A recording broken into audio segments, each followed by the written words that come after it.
the challenge of organizing charging across 1,600 kilometers of Nairobi to Addis, most marginalized part of the country, both in Kenya and Ethiopia, with very little infrastructure. The idea of getting a convoy was going to be pretty ambitious, so I just prevailed to them. Just start, even if you get one car, it's going to be an achievement. Probably next day we'll get a few more cars. It was purely just electric vehicles, no support system, a bunch of crazy people. We'll see you in Addis.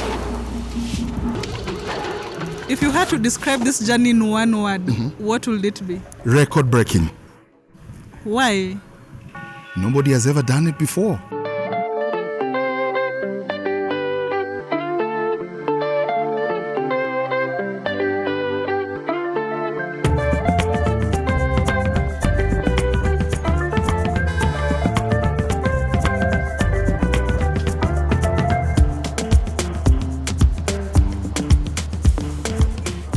We got to Nanyuki, and the first things we needed to figure out were the different kinds of chargers that fit on the vehicles. Not every car has a standardized charger.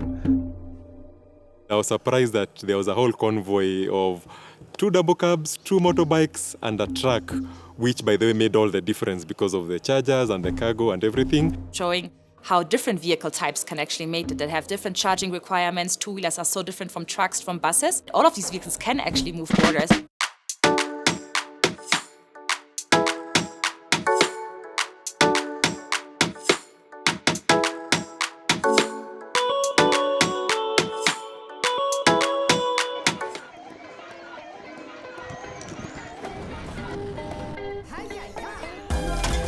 It was great to meet the young people at Brainstar Academy, and they were so excited to learn about EVs.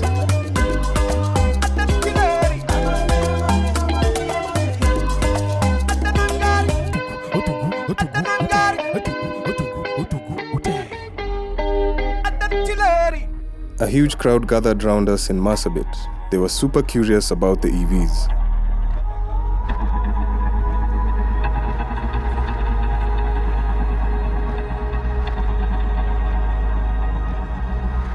The motorbikes did surprisingly well with the crosswinds on the way to the border.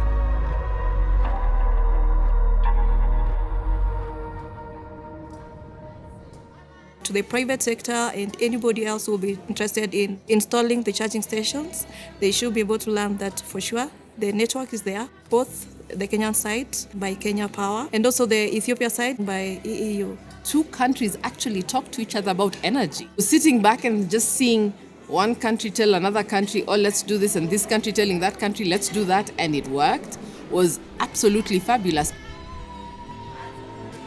Finally in Ethiopia, after a troubled night at the border, and the drive to the next stop in Yebalo would be our first full night drive.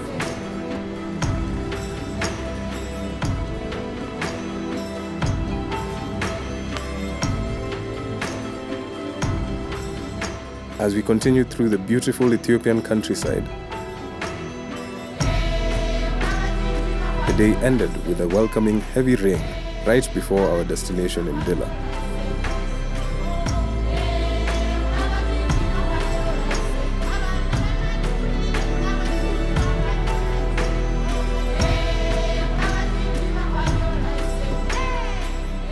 As this trip has shown, the trucks can be able to handle the roads. The infrastructure is technically there. We just need to upgrade it and make it usable and functional for the next wave. If the private companies work with the governments and truly build a public-private partnership where the infrastructure can be rolled out on scale, battery swapping infrastructure for motorbikes, fast chargers for 4-wheelers and trucks along the highways, then that really ensures that the total cost of logistics is going to be orders of magnitude lower.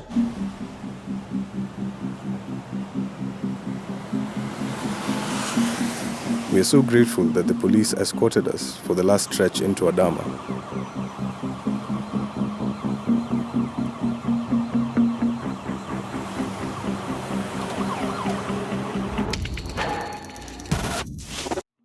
Finally, we were able to rest a bit before our Ethiopian brothers and sisters came to meet us with a whole convoy of EVs at the Adama wind farm. how can we use those beautiful cars which come into the country when we go to Bishoftu, when we go to Amhara? How can we charge our cars there?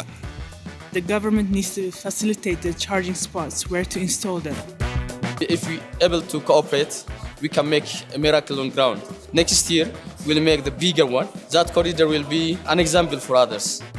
What this story has done is showcase that this route is something that is feasible, it's something that should be actualized. No one remembers when the first ICE vehicle crossed between Nairobi and Addis, but we have marked this moment that for the first time, it's happened, and it's happened all electric. It shows people that electric is no longer limited. Those mental barriers we have of electric can't go very far, electric is too expensive, that's no longer the case. Wow, it's been quite the experience traveling through the breathtaking landscapes, fully electric no less. It makes us want to explore more and pulls the future into sharper focus. They say seeing is believing, and the electric highways and trade corridors are ripe for development across the continent as we continue to build this story of the future. So if we were to do the trip from Addis to Nairobi, I believe the convoy would be much bigger because they have more vehicles. In a year or so, it will just keep getting better, and hopefully we'll reduce the number of days from 6 to 4 to 2 even, so that you can do the same time that an engine vehicle would be able to do. That is our turning point.